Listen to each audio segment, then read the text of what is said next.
Saudara Menteri Lingkungan Hidup Hanif Faisal akan memanggil sejumlah perusahaan yang memperparah kondisi banjir dan longsor di Sumatera. Rencananya pemanggilan akan dilakukan pada Senin mendatang.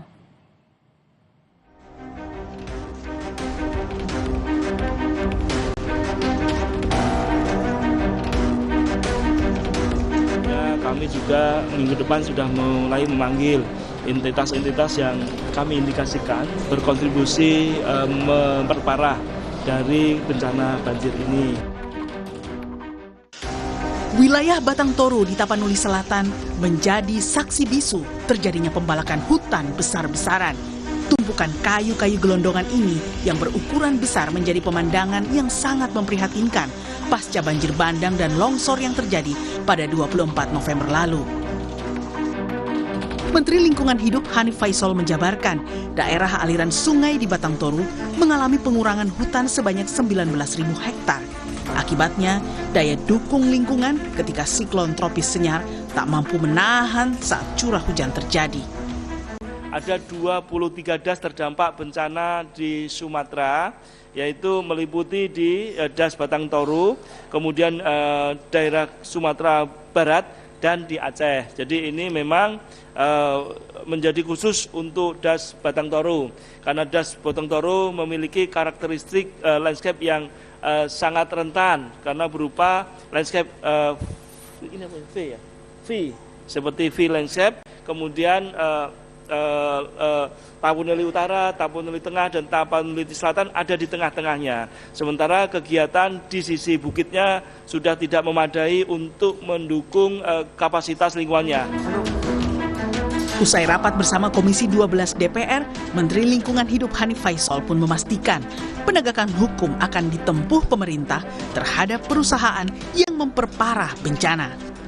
Kami mulai hari ini akan menarik kembali semua persetujuan lingkungan dari dokumen lingkungan yang ada di daerah-daerah bencana. Kami juga minggu depan sudah mulai memanggil entitas-entitas yang kami indikasikan berdasarkan kajian sementara dari Cita Satelit berkontribusi memperparah dari bencana banjir ini.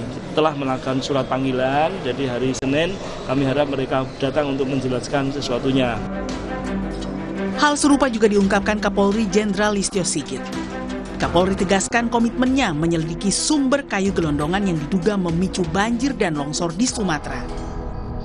Terkait dengan masalah temuan kayu gelondong yang sudah terkelupas, kami secara lisan sudah berkoordinasi dengan Menteri Kehutanan dan besok kami akan melaksanakan rapat bersama untuk menurunkan tim gabungan untuk melakukan proses penyelidikan, pendalaman terkait dengan peristiwa yang terjadi. Tentunya apabila ada pelanggaran hukum, kita akan proses.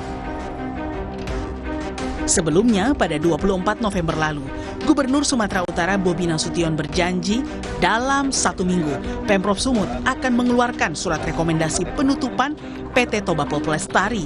Tak hanya itu, PT TPL juga diimbau agar tidak beroperasi di area yang bersinggungan langsung dengan lahan masyarakat.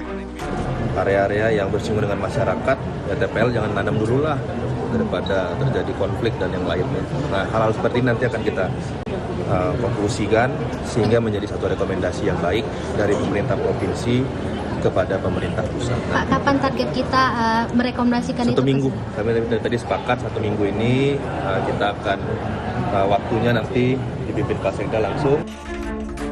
Langkah tegas pemerintah terhadap pihak yang merusak hutan hingga menyebabkan bencana dahsyat kemanusiaan dinanti publik. Penegakan hukum yang transparan menjadi harga mati demi menyelamatkan ekosistem di wilayah Aceh dan Sumatera. Tim Liputan Kompas TV.